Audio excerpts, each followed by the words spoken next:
Hello students, due to some technical error, previous video was stopped at the types of nuclear reactions. तो हमने previous lecture में कहाँ तक study कर लिया था? Up to inelastic scattering. हम क्या स्टडी कर रहे थे? Different types of nuclear reactions depending upon their the nature of projectile and outgoing particle. तो फर्स्ट जो स्टडी किया था that is elastic scattering which is Rutherford gold foil alpha ray scattering experiment. और नेक्स्ट जो study किया था this is inelastic scattering and this is also an example of a compound nuclear reaction. इस reaction में आप देखिए जो incident proton है that is get captured by lithium and this lithium will goes in excited state and after some time this excited nucleus emit an another particle which is photon. So this is a type of nuclear compound nuclear example of compound nuclear reaction.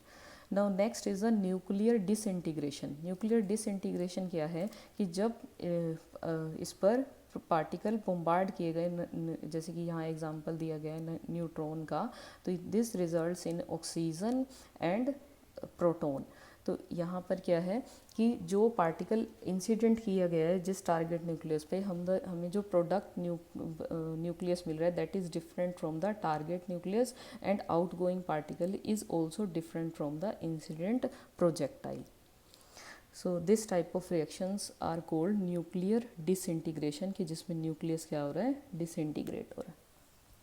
तो यहाँ projectile particle यहाँ alpha choose किया है. These में B इधर proton neutrons, कोई भी incident particle हो सकता है.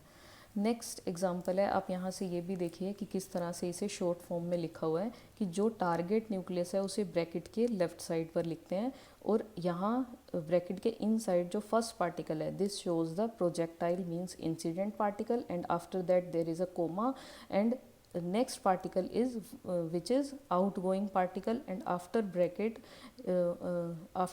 there is a this is a product nucleus which is oxygen 17. तो इसे हम अल्फा प्रोटॉन रिएक्शन भी बोलते हैं.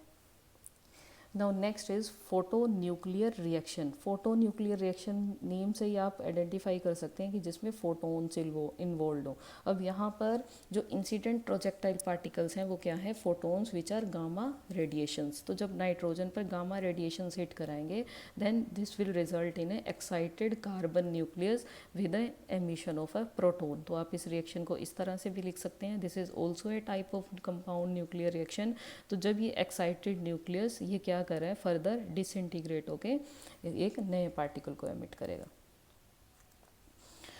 नेक्स्ट आप देखिए कि यहाँ पर इंसिडेंट फोटोन की इतनी एनर्जी थी कि जब ये टारगेट न्यूक्लियस के साथ इंटरेक्ट कर रहा था तो इंटरेक्ट होने के बाद इसमें प्रेजेंट न्यूक्लियन को रिमूव कर सकता था.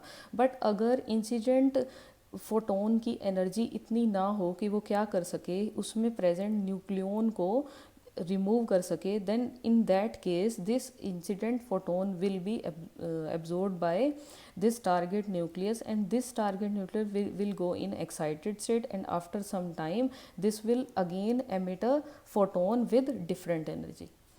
सो इस तरह की रिएक्शन भी क्या है, फोटो न्यूक्लियर रिएक्शन है. आई रिपीट कि दोनों में क्या डिफरेंस है कि इसमें जो इंसिडेंट फोटोन है इसके पास इतनी एनर्जी है कि ये टारगेट न्यूक्लियस में से न्यूक्लियन को रिमूव कर सकता है, कि जिससे हमें रिजल्टेंट क्या मिल रहा है, एक प्रोटोन मिल रहा है. बट अगर इसी तरह दूसरा देखें, ये किस पर भी डिपेंड करता है, टारगेट पर भी डिपेंड करता है कि फोटोन की अब इतनी एनर्जी है कि इतनी एनर्जी नहीं है कि जो हमने टारगेट न्यूक्लियस चूज़ किया है उस न्यूक्लियस से किसी न्यूक्लियन को रिमूव कर सके.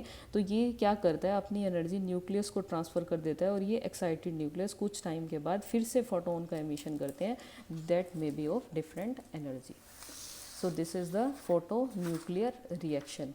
Now next is the radiative capture. Radiative capture का क्या मीनिंग है कि इसमें जो इंसिडेंट पार्टिकल है इट विल जो टारगेट न्यूक्लियस है that will capture the incident particle and will result in emission of a photon. देखिए ये भी कंपाउंड न्यूक्लियर रिएक्शन का ही एग्जांपल है कि रेडिएटिव कैप्चर क्या है. रेडिएटिव कैप्चर में मैग्नीशियम टारगेट न्यूक्लियस है जिस पर प्रोटॉन हिट कराए गए हैं. प्रोटॉन हिट कराने के बाद ये किस में कन्वर्ट हो रहा है, compound nucleus aluminium which is in excited state and after some time this nucleus will come in ground state and will emit a gamma photon. So this is a type of reaction which is named as radiative capture.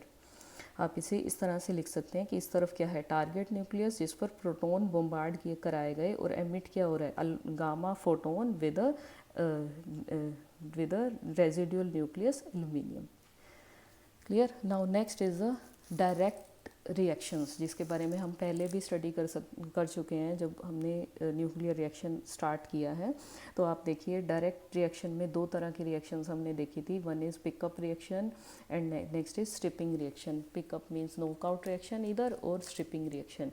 आप यहाँ से देखिए कि यहाँ nitrogen पर proton bombard किए गए हैं, मीन्स जो जिस पार्टिकल को क्या किया गया, हिट कराया गया न्यूक्लियस पे, ये क्या है, दिस इज़ वन न्यूक्लियन है। बट जो पार्टिकल्स एमिट होंगे न्यूक्लियर रिएक्शन होने के बाद, दीज आर मल्टीपल न्यूक्लियंस। इसका मतलब क्या है कि ये पार्टिकल के पास इतनी एनर्जी है कि जब ये इस न्यूक्लियस के साथ या इसमें प्रेजेंट न्यूक्लियन के साथ इंटरेक्ट करता है तो उसको क्या कर लेता है, उससे पिकअप कर ले, उससे क्या करता है, नॉक आउट कर देता है, किससे, इस नाइट्रोजन न्यूक्लियस से। और जो हमें रिजल्टेंट आउटगोइंग पार्टिकल मिलता है that is multiple nucleon system and this is a single nucleon. तो ये जो एग्जांपल है, this is the example of pickup reaction. Pickup means कि ये जो टारगेट न्यूक्लियस है, इस टारगेट न्यूक्लियस में से न्यूक्लियंस को पिकअप किया है किसने, इंसिडेंट प्रोजेक्टाइल ने।